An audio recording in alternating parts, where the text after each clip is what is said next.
Punsigi asyana asum kay kravada ngasidi hingbagi mahal mayintaran le kaumadingamde nuksidabasyu ngamde kaumadingamde nuksidabasyu ngamde masibu kawara nuksidawa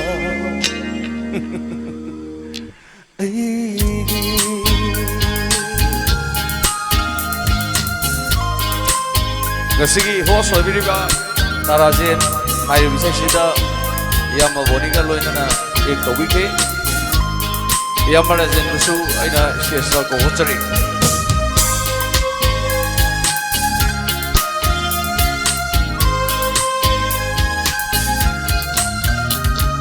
Nangadi anga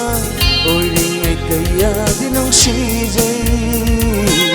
Lai siya mapung Palapada ay nawati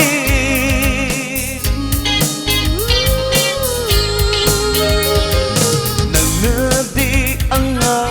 oiringai kaya dinong sijay Lai siya mapung Palapada ay nawati Lai kai ki isu ni hai rabasu Lai kai ki isu oi rabasu Nang buti ay gini kanjari Kau badingamde Nuksidabasyu ngamde Kau badingamde Nuksidabasyu ngamde Masibu kau baranungsidawa Once more again, give a big hand for the Mr. Razin. Kubawa kumini dancing naman.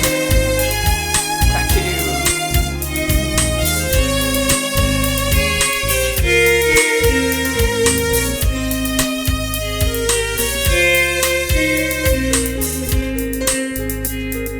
Nung si Kangde ay buwahali ning singhali au kriwani